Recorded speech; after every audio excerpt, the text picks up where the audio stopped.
Hola, ¿cómo están? Muy buenos días. En esta ocasión estamos nuevamente con el doctor Carlos Robles.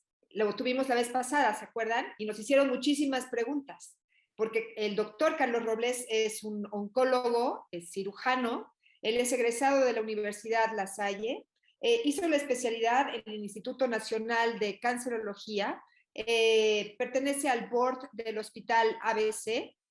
Y bueno, estamos con él listos para platicar sobre cáncer, sobre esta enfermedad que nos ha golpeado tanto últimamente y sobre todo porque estamos conmemorando el Día Internacional de la Lucha contra el Cáncer. Entonces, bienvenido, doctor. Muchas gracias, Esther. Gracias nuevamente por la invitación. Y pues en este lapso de estar conmemorando este Día Internacional de la Lucha contra el Cáncer, pues que va encaminado a nivel mundial a tratar de buscar la prevención y la detección temprana del cáncer de mama para disminuir la mortalidad en el mundo, ya que es una de las principales causas de muerte en la población mundial. Correcto, doc. Doctor, mi primera pregunta sería como muy actual. ¿Cómo se ha comportado ahora con pandemia la detección del cáncer, del cáncer? ¿Cómo se ha comportado? Lamentablemente en estos 2 años la gente se ha guardado de alguna manera. Los hospitales se convirtieron, muchos de ellos, en COVID para cuidar, bueno, para tratar al COVID. Y lamentablemente muchos de los hospitales fueron cerrados. El Instituto Nacional de Cancerología no fue cerrado, que eso es una gran ventaja, pero los casos a nivel institucional pues no fueron evaluados ni tratados, fueron pospuestos. Y lamentablemente muchos de los tumores actualmente están detectados en forma mucho más avanzada de lo que normalmente estamos viendo. Y es una tristeza, ya que el COVID ha enfocado todas las fuerzas de salud hacia su tratamiento y cuidado, y no hacia todas las enfermedades crónicas que lamentablemente ha hecho que esta pandemia haya incrementado la muerte de muchísimas gentes a nivel de lo que es cáncer, a nivel de lo que son enfermedades crónicas como diabéticos, hipertensos y trasplantados o inmunosuprimidos, que lamentablemente no tuvieron la atención que hubiera sido ideal. Es una pena escuchar esto, doctor. De verdad que bueno, sí, porque la pandemia nos ha golpeado mucho, pero me imagino que ha golpeado más fuerte a aquellas personas que necesitaban una atención inmediata y que pues no han podido recibirla y me apena mucho. Y de ahí mi siguiente pregunta, doctor, ¿qué podemos hacer para poder prevenir el cáncer? ¿Hay algo que podamos hacer, doctor? Bueno, hay varios factores que pueden producir el cáncer. Los hereditarios realmente, pues, tenemos que buscar una asesoría genética para decirnos si somos portadores de alguna mutación en grupos familiares en los que puede haber la presencia de varios miembros de ella con cáncer.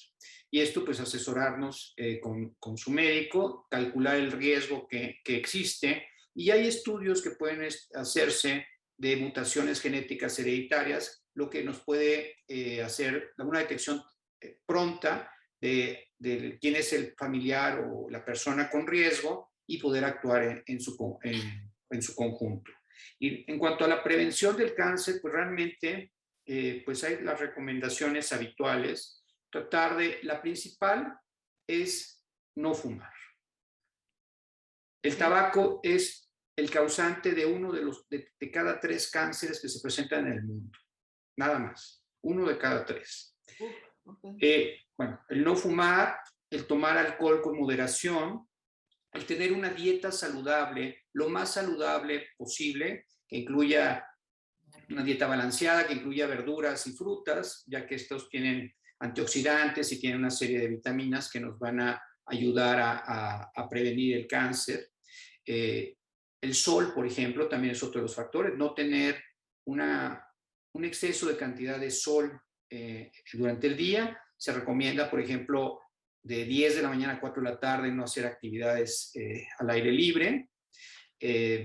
Mantener un peso saludable y realizar sobre todo actividad física, ya que la actividad física es una manera como si fuera un antioxidante, llamémosle así, para prevenir el cáncer, ya que disminuye el procesos inflamatorios y esto hace que de una forma continua podamos ayudar a disminuir esto. Y la dieta, una dieta baja en grasas, sobre todo de origen animal en exceso, ¿no?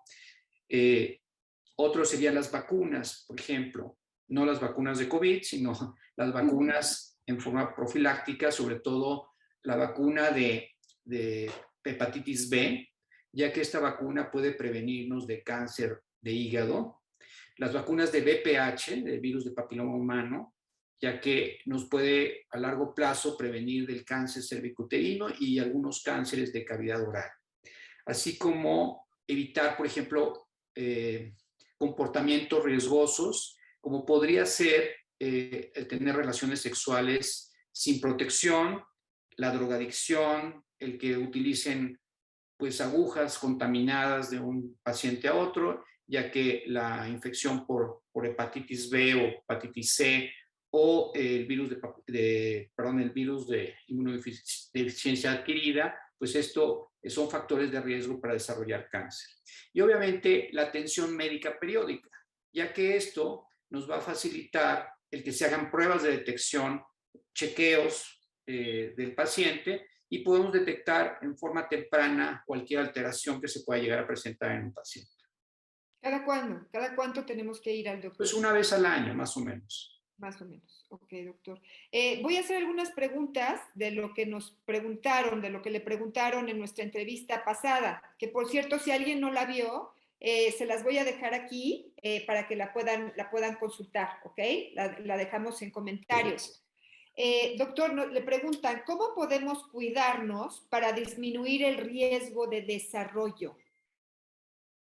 Bueno, con lo que ya comenté, ¿sí? es una manera de prevención. O sea, Okay. no hay algo que podamos decir, todos estamos exentos a tener cáncer, no. O sea, digamos, los hábitos, los estilos de vida son los factores de riesgo. Por ejemplo, el humo, por ejemplo, lo que se recomienda, por decir algo, por ejemplo, en la niñez, el que un niño no desarrolle un cáncer, desde la madre podemos empezar, como es, por ejemplo, el consumo de ácido fólico en la etapa del embarazo, puede prevenir enfermedades y algunos cánceres en el niño cuando nace.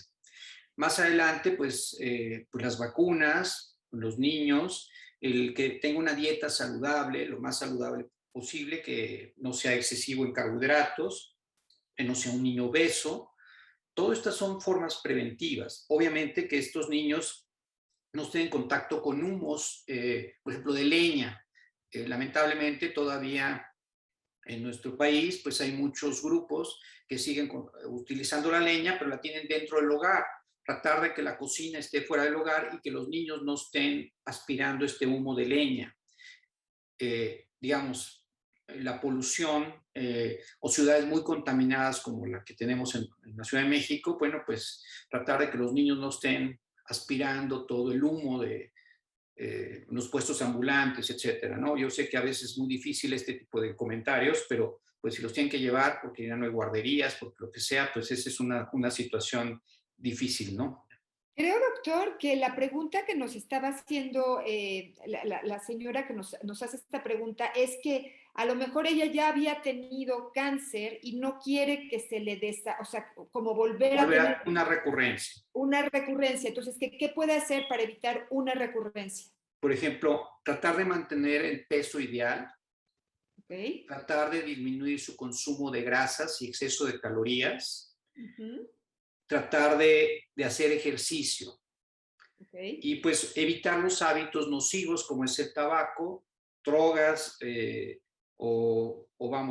exceso de alcohol. Esas son o sea, exceso de sol, por ejemplo, son las únicas formas que podemos tratar de prevenir y disminuir el riesgo de que esto regrese. Obviamente la atención médica periódica, acudir a sus citas y los estudios de detección para que pues de alguna manera tratemos de detectarlo en forma temprana o evitar que regrese. Eso es lo que podemos hacer. Okay. Otra pregunta de la audiencia era, si en mi familia hay antecedentes de cáncer, ¿tengo que hacerme algún análisis con un especialista o cómo debo actuar? Que era lo que comentabas, ¿no? De este estudio. Si les pudieras orientar más al respecto, doctor. Yo creo que hay que evaluar en forma individual a cada paciente, ver su historia familiar. No es lo mismo que a lo mejor el padre haya tenido un cáncer de próstata a los 80 años y pues y su mamá tuvo un cáncer bicuterino que fue por transmisión sexual, no necesariamente ella va a tener un riesgo. A lo mejor lo tendría si ella estaba de alguna manera desde muy niña o sea, siendo una fumadora pasiva, aspirando el humo del padre o del esposo. Eso sería un factor de riesgo para ella. Pero no necesariamente hay que pensar que, aunque hayan tenido cáncer, son hereditarios. Pero, por ejemplo, si hay historia de cáncer de mama, de historia de cáncer de ovario, uno o dos, más de dos familiares en su familia, pues esto sí podría ser un factor de riesgo, más no todas las que han tenido esto van a tener cáncer. O sea, realmente es hacer un estudio genético en caso de que tengan las dudas y hacer un perfil de riesgo. Y con este estudio genético, si ellas son susceptibles a hacer este estudio genético, hacerlo, y si ella es portadora de una mutación, pues entonces actuar en consecuencia. Ok. Doctor, o sea, esa mutación, este estudio checa si hay mutación y te dice, entonces ahí pueden ver si eres propensa a tener cáncer, cualquier tipo de cáncer, no nada más de mama. Bueno, depende. O sea, ahorita hay ya varios esquemas de estudios que nos pueden hacer una evaluación de más o menos orientados hacia dónde vamos. Por ejemplo, si en la historia hay cáncer de colon en papá, hermano, abuelo, etcétera, pues al que me refiero es que sí hay estudios específicos hacia cáncer de colon, tanto genéticos como estudios endoscópicos que pueden detectarlo tempranamente. Pero si son portadores de una mutación, pues tendríamos que hacer algún procedimiento para que ese paciente no sufra el cáncer. O sea, pero a veces hay que se implica un procedimiento quirúrgico, ¿no?